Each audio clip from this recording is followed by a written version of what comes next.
बिस्मिल्लाहिर्रहमानिर्रहीम dear students of 8th class. आज हम नेक्स्ट टॉपिक पढ़ने जा रहे हैं। जी हाँ, हमारा जो टॉपिक है वो है वाटर। इस वीडियो लेक्चर में हम बात करेंगे कि वाटर कैसा रिसोर्स है, क्या ये रिन्यूएबल रिसोर्स हैं या नॉन रिन्यूएबल रिसोर्स हैं। अगर रिन्यूएबल रिसोर्स हैं तो रिन्यूएबल कैसे बन जाता है और कितना फ़ीसद ज़मीन पे पानी है और इस पानी की इम्पोर्टेंस कितनी है। ठीक है दोस्तों, जो ये पानी है it is a vital renewable natural resource. ठीक है कि ये जो पानी है ये रिन्यूएबल नेचुरल रिसोर्स है लेकिन बहुत ही इम्पोर्टेंट है, यानी इसके बगैर ज़िंदा रहना इस ज़मीन पे मुश्किल ही नहीं बल्कि नामुमकिन है। ठीक है, सो दिस मीन्स कि वाटर जो है it's a vital renewable natural resource. Okay, और जो 3/4 हिस्सा, यानी आप सिंपल याद रख सकते हैं, जो 70% जो लैंड है that is covered by the water, that is covered by the water, that is covered by the water. ठीक है ना, यानी 70% का जो ज़मीन का हिस्सा है 70% वो that is covered by the water. ठीक है ना, दैट इज वाई कि अर्थ को वाटर प्लैनेट या ब्लू प्लैनेट कहा जाता है। यानी अर्थ को वाटर प्लैनेट या ब्लू प्लैनेट इसलिए कहा जाता है क्योंकि अर्थ पे 70% पानी मौजूद है।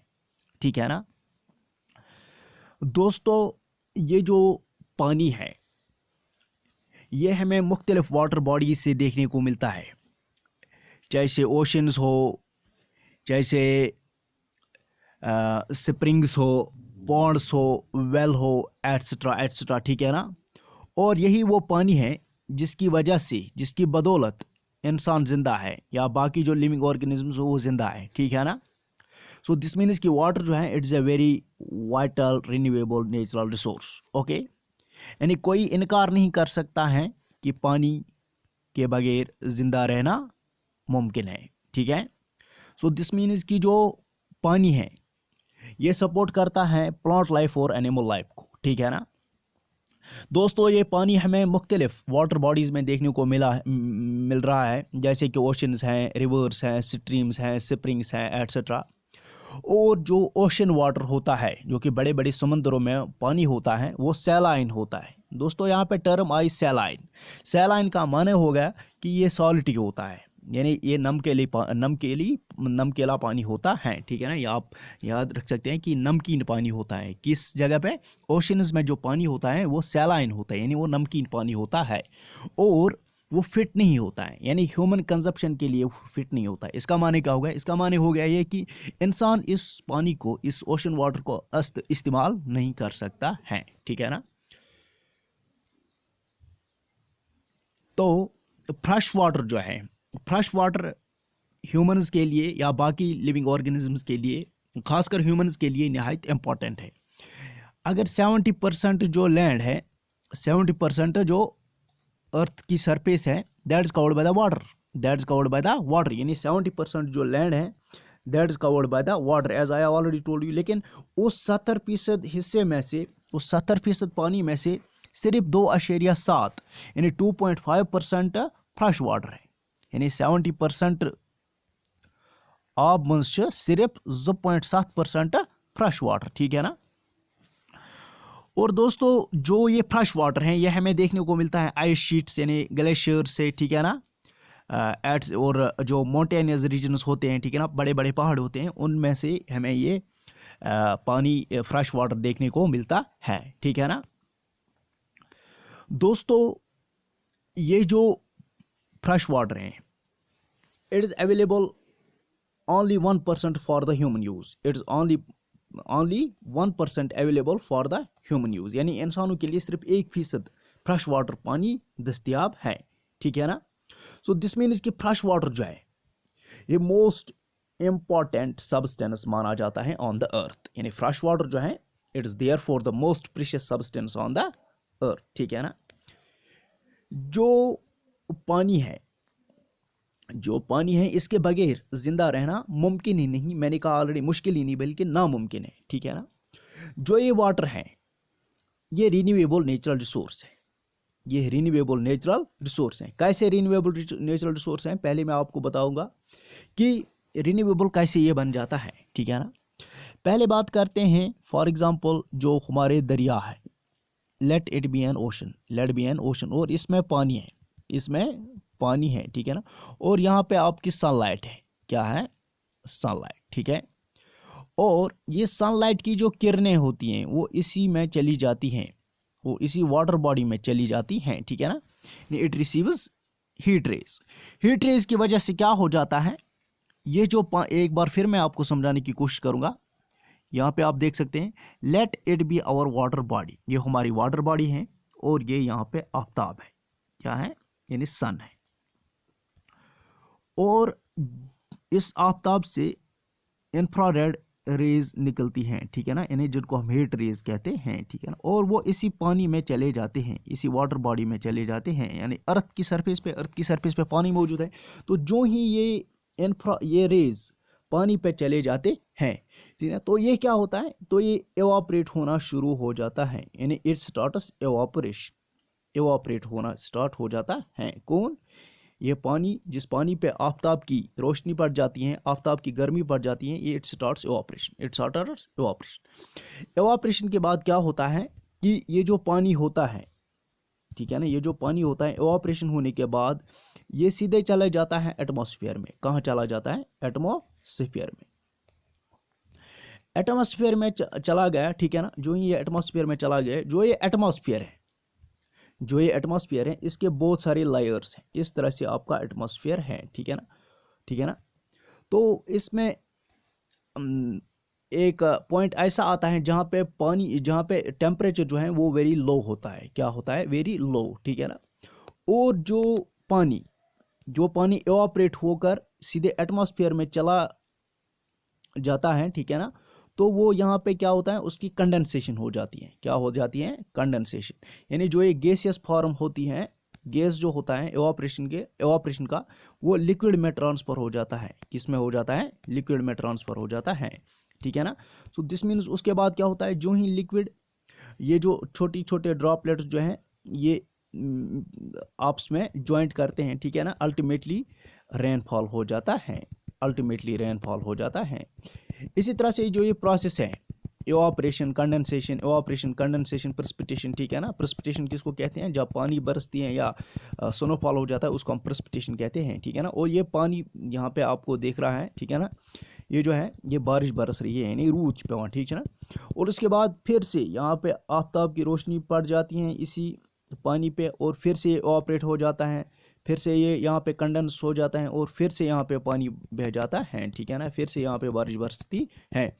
अल्टीमेटली दिस जो साइकिल है ये कंटिन्यू करता है, ये कंटिन्यू हो जाता है, जिसकी वजह से वाटर जो है ये it becomes renewable.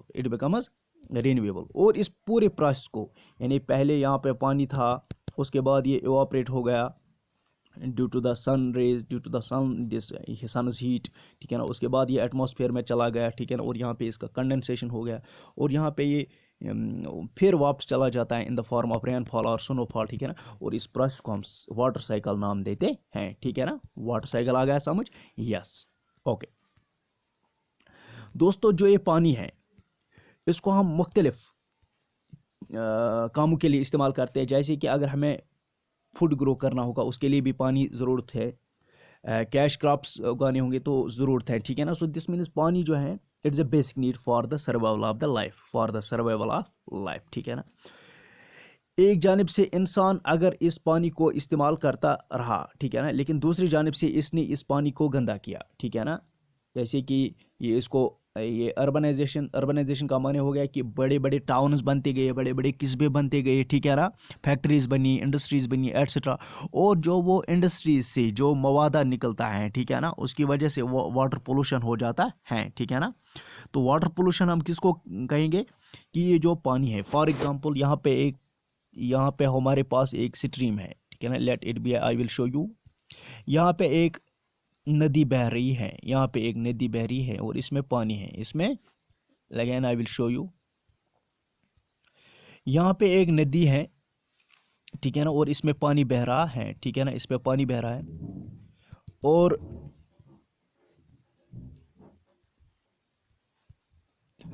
Late I will show you by the diagram, let it be a stream, ठीक है ना। और यहाँ पे एक नदी बह रही है, ठीक है ना। तो यहाँ पे एक फैक्ट्री है, let it be A factory, late it be A factory, ठीक है ना, ये एक फैक्ट्री है, क्या है, फैक्ट्री है। तो जो ही ये जो नदी है जिसमें पानी है, ठीक है ना, और यहाँ पे आपको इंडस्ट्री या फैक्ट्री देखने को मिलती हैं। इस इंडस्ट्री में बहुत सारा रॉ मटेरियल हमें ये खारिज हो जाता है, और बहुत सारे टॉक्सिक केमिकल्स, ठीक है ना, इंडस्ट्री से निकलते हैं, पॉलीथीन निकलता है, बाकी चीज़ें निकलते हैं, ठीक है ना। जो ही हम क्या करते हैं, हम उन पॉलीथीन्स को या बाकी सब्सटेंस को फेंक देते हैं। फॉर एग्जांपल हमने यहाँ पे फेंकी, ठीक है ना, यहाँ पे फेंक, जो ही बारिश बरस गई, जो ही बारिश बरस गई, ठीक है ना, तो आहिस्ता आहिस्ता ये जो कूड़ा करकट है ये इस नदी में चला जाता है, ठीक, जिसकी वजह से वाटर जो होता है, इसकी क्वालिटी जो होती है वो चेंज हो जाती है, यानी its quality change from good to bad, good to bad, good to bad. This means जो वाटर की क्वालिटी होती है वो चेंज हो जाती है। उसी प्रोसेस को हम वाटर पोल्यूशन कहते हैं।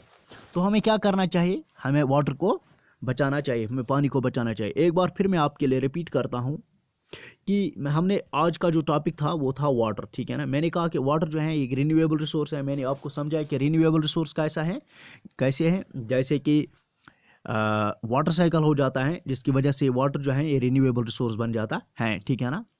और इस वाटर साइकिल में क्या होता है, पहले मैंने ऑलरेडी कहा, हमारे ओशंस में, हमारे दरियाओं में पानी होता है, वहाँ पे सन रेज उस पर पड़ती हैं और अल्टीमेटली वो एवापोरेट हो जाते हैं, उसके बाद कंडेंसेट हो जाते हैं, ठीक है ना, उसके बाद पानी फिर से बरसता है। This means it's a continuous cycle. उस साइकिल को हम वाटर साइकिल कहते हैं। दोस्तों जो 70% लैंड है, जो 70% लैंड है उस पर जो 70% लैंड है that is occupied by the water, that is occupied by the water. That is why earth को क्या कहा जाता है, वाटर प्लैनेट या ब्लू प्लैनेट, ठीक है ना। दोस्तों जो वाटर है, आप जानते हैं कि आपने सुना भी होगा, जल है तो जीवन है, जल है तो कल है, यानी अगर पानी नहीं है तो ज़िंदगी भी नहीं है, ठीक है ना। सो अर्थ एक वाहिद प्लेनेट है जहाँ पे इंसानों की आपको आबादी देखने को मिलती है या बाकी लिविंग ऑर्गेनिजम्स की, क्योंकि this is the only planet wire you will find the excessive water, ठीक है ना। सो दिस मीन्स ये जो पानी है it supports plants as well as the animals, it supports the life of plants as well as the animals. लेकिन दोस्तों जो ओशंस में जो पानी हमें देखने को मिलता है वो सैलाइन होता है। सैलाइन का माने हो गया कि वो नमकीन पानी होता है और वो इंसानों के इस्तेमाल के लिए काबिल नहीं होता है, ठीक है ना। दोस्तों जो फ्रेश वाटर है, अगर 100% अगर 70% वाटर है, 70% में से 2.7% फ्रेश वाटर है। फ्रेश वाटर का माने हो गया इसी फ्रेश वाटर को हम पीते हैं, इसी फ्रेश वाटर से हम खाना पकाते हैं, एट्सेट्रा एट्सेट्रा, ठीक है ना। और ये जो फ्रेश वाटर है ये हमें देखने को मिलता है ग्लेशियर से, बड़े बड़े आइस शीट से, ठीक है ना, बड़े बड़े बर्फीले पहाड़ों से हमें देखने को मिलता है, ठीक है ना, और हम एक्सट्रैक्ट करते हैं माउंटेनस रीजन से, ठीक है ना। सो दिस मीन्स जो 1% पानी है, 1% फ्रेश वाटर है that is available for the human use, ठीक है ना। उसके बाद मैंने कहा आपको कि जो ये जो पानी है इट्स ए रिन्यूएबल रिसोर्स। किस तरह से रिन्यूएबल रिसोर्स होता है, ठीक है ना, बिकॉज इसमें क्या होता है, जो पानी होता है, फॉर एग्जांपल मैंने यहाँ पे वाटर साइकिल के माध्यम से आपको समझाया कि यहाँ पे एक वाटर बॉडी है और यहाँ पे सनलाइट है, ठीक है ना, ये सनलाइट इस पे जाती है, ठीक है ना, और ये ऑपरेट हो जाता है और सीधे एटमॉस्फेयर में चले जाता है, फिर से यहाँ पे बारिश हो जाती है। This means this continuous cycle repeats, this is called as the water cycle, this called as the water cycle, ठीक है ना। लेकिन इंसानों ने इस पानी को अब गंदा किया है, ठीक है ना। मैंने आपको ऑलरेडी समझाया कि जो इंसानों ने इस पानी को गंदा किया, किस तरह से गंदा किया है, जैसे कि यहाँ पे पानी का एक कोई भी वाटर बॉडी थी, ठीक है ना, और यहाँ पे इंडस्ट्री थी या फैक्ट्री थी व्हाट्सोएवर एटसेट्रा, ठीक है ना, या कोई आबादी थी, ठीक है ना, तो ये कूड़ा करकट जो यहाँ से निकलता था वो यहाँ पे फेंकते थे, ठीक है ना। अल्टीमेटली अगर पानी रेनफॉल हो जाए तो ये जो कूड़ा करकट था ये इसी पानी में, इसी वाटर बॉडी में चला जाता था, जिसकी वजह से वाटर की जो क्वालिटी है वो चेंज हो जाती थी, ठीक है ना। और इसका जो स्मेल था या ऑर्डर था या टेस्ट था वो भी चेंज हो जाता था, यानी फ्रॉम गुड टू बैड, उसको हम वाटर पोल्यूशन नाम देते हैं। उम्मीद है कि आपको वीडियो समझ आने के साथ साथ पसंद भी आया होगा। खुदा हाफिज़ नासिर।